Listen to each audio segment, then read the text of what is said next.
সর্বশক্তি নিয়ে মাঠে নামছে আওয়ামী লীগ। জুলাই আগস্টে প্রত্যাশিত বিপ্লব ভণ্ডুল করতে মাঠে নামতে যাচ্ছে দলটি।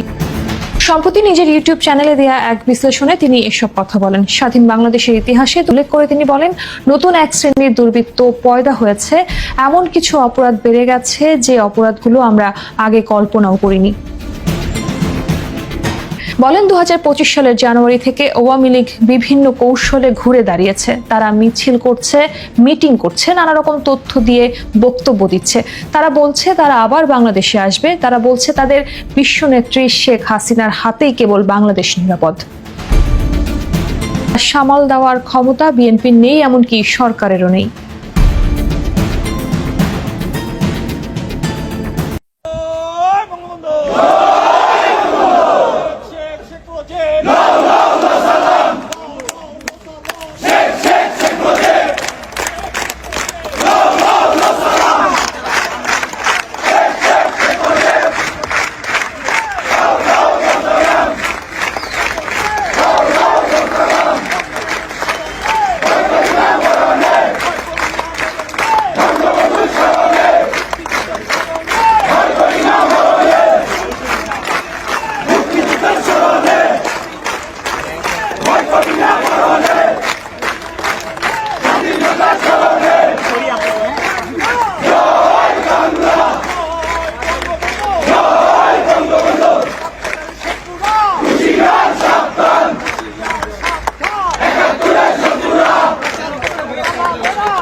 রাজাকারের পেতাত্তারা হুঁশিয়ার সাবধান, হুঁশিয়ার সাবধান, রাজাকারের পেতাত্তারা, রাজাকারের পেতাত্তারা হুঁশিয়ার সাবধান। আমার দেশ আমার মাটি, বাংলাদেশ বাংলাদেশ, বাংলাদেশ বাংলাদেশ।